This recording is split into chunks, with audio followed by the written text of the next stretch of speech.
Bonjour les amis, nouveau chapeau, nouvelle recette. Aujourd'hui une recette polonaise, aujourd'hui on va faire une soupe froide polonaise. Alors c'est excellent, c'est très rafraîchissant, c'est vraiment la soupe de l'été, hein. Vraiment pas le tube de l'été, la soupe de l'été. Hein. Alors il faut savoir qu'en Pologne, des soupes, on en mange toute l'année. Des soupes plutôt froides, plutôt fraîches l'été et l'hiver, des soupes bien ravigorantes, bien costauds, hein, quelque chose qui tient bien au corps pour contrer la rudesse de l'hiver. Hein. Mais cette fois-ci, peu de rudesse, on va contrer plutôt ces fortes chaleurs actuelles, hein, avec quasiment le gazpacho polonais, hein, la féerie de l'Est. Hein, une soupe à base de betteraves, de concombres, de radis, j'en passe et des meilleurs. C'est parti pour les ingrédients. Youhou!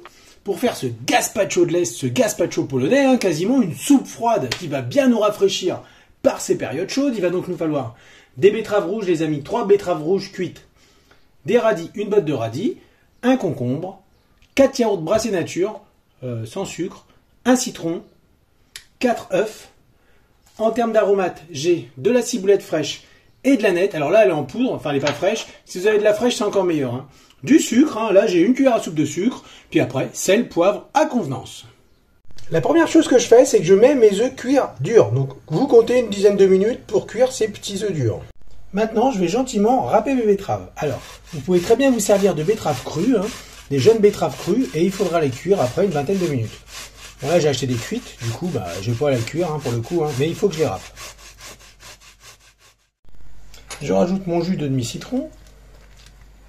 Donc moi je fais comme ça parce que j'ai pas vraiment de presse-citron. Si vous avez un presse-citron, allez-y, servez-vous-en. Hein.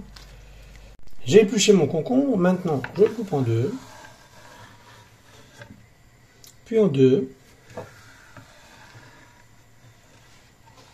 Et je vais enlever les pépins. Le plus de pépins possible, hein. C'est pas la peine d'aller creuser, vous voyez.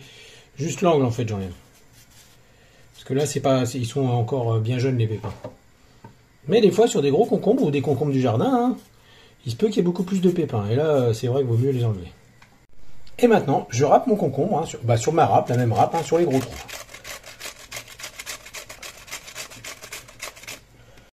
Alors maintenant, on va découper les radis. Alors j'ai pris peu de radis par rapport à la botte parce qu'en fait, ils sont piquants, ils sont relativement piquants.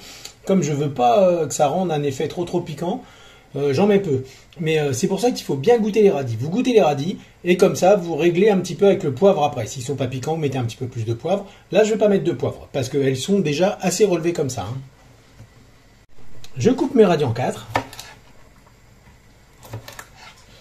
Et après, en petits morceaux. Alors, vous pouvez aussi les râper. Hein. Et moi, j'aime bien quand on laisse le radis comme ça parce que ça donne un petit peu de croquant, un petit peu de consistance. Et je les incorpore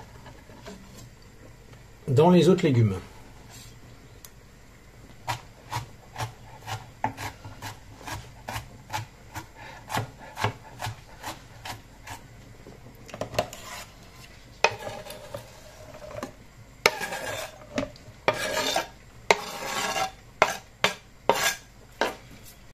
On mélange. Je mets du sel. Alors, je sais que certaines personnes, dans ce type de soupe, mettent ou des crevettes, ou une tranche de jambon un petit peu épaisse, qui vont couper menu, histoire d'avoir un petit peu de consistance, un petit peu de protéines. Moi, j'ai choisi un œuf. Donc, j'ai pris un de mes 4 œufs, et je vais le hacher.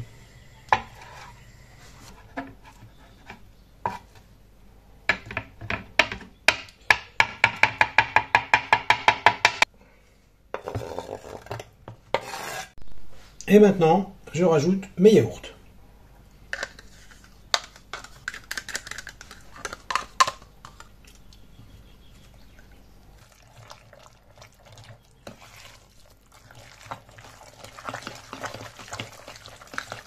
Maintenant, je vais laisser la soupe environ 2 heures au réfrigérateur, histoire qu'elle soit bien fraîche et qu'on se régale avec.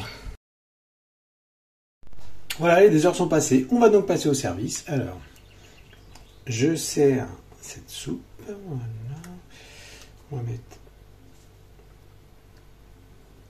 un petit peu de liquide. J'y ajoute un petit peu d'aneth. Quelques brindilles de ciboulette.